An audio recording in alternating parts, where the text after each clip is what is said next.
A few years ago, when I was still in university, I started dating Jessica. She was everything I had ever dreamed of: beautiful, intelligent, and genuinely funny.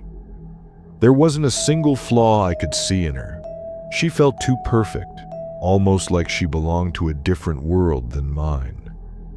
That summer, Jessica invited me to visit her family's home.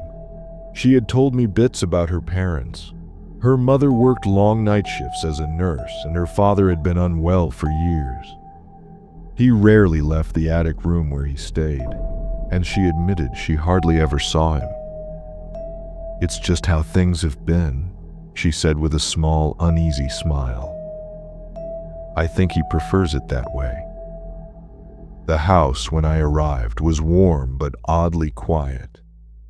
Jessica's mother greeted me warmly, her tired face lighting up as she ushered me inside. Dinner was simple but pleasant, though Jessica's father didn't join us. Instead, her mother carefully prepared a plate, placed it on a tray, and carried it upstairs to leave outside the attic door. As we finished dinner, I noticed Jessica's mother glance at the ceiling. "He hasn't been sleeping well," she murmured, almost to herself. Jessica quickly changed the subject, her tone unusually brisk. That night, Jessica insisted I take her bedroom while she slept on the couch downstairs.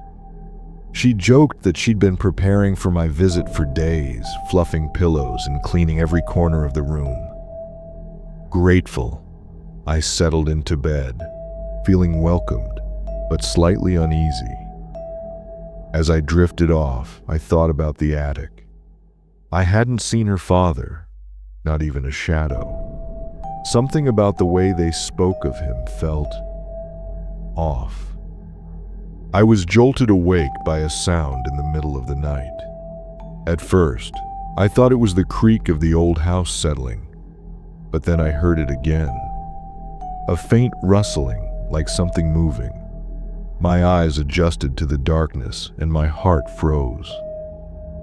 There, in the corner of the room, sat a figure. Hunched over, its shoulders rose and fell in a slow, methodical rhythm. Its hand moved back and forth, as if working on something. Then I heard it, a low, raspy voice muttering numbers. 241, 242, 243. I couldn't breathe. My mind raced as I tried to make sense of what I was seeing. The figure didn't notice me, or didn't care. Panic took over. I climbed out of bed, opened the window as quietly as I could, and slipped out onto the roof of the garage. My bare feet scraped against the shingles as I lowered myself to the ground. Without looking back, I ran to the living room window and knocked furiously. Jessica appeared, startled and groggy. When she saw my face, she quickly opened the window. "What's wrong?" she whispered, alarmed. "There's someone in the room," I gasped, sitting in the corner, muttering, counting. Her face paled. "It's probably my dad," she said hesitantly. "I didn't want to tell you, but he has episodes sometimes. He sleepwalks and, well, it's hard to explain." I shook my head. This wasn't sleepwalking. Reluctantly, Jessica agreed to check. Together, we crept up the stairs. The house was unnervingly quiet. When we reached the hallway, I stumbled over something soft on the floor. I looked down, and the world seemed to tilt. It was Jessica's mother. Her body lay sprawled across the hallway, her head gone.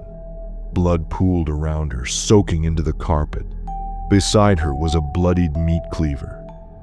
Jessica let out a choked scream, her knees buckling as she stumbled back. "Oh my God," I whispered, my voice trembling. There was no time to think. I grabbed Jessica's arm and dragged her toward the front door. We ran to the neighbor's house, banging on the door until they let us in. Trembling, I called the police, struggling to form coherent sentences.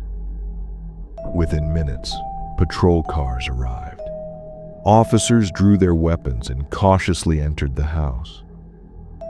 Jessica and I stood outside, clutching each other as we watched their flashlights move through the windows. It didn't take long for them to find him. When they opened the door to Jessica's bedroom, they were met with a sight that one officer later described as inhuman. Her father sat in the chair by the door, cradling his wife's severed head between his knees.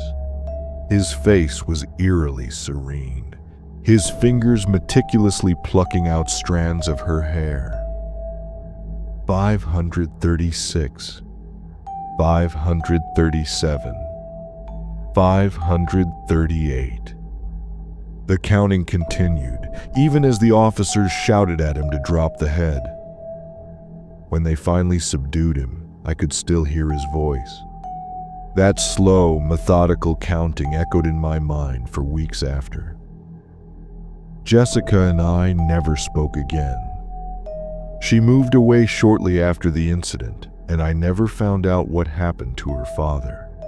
But sometimes, late at night, I still hear that raspy voice.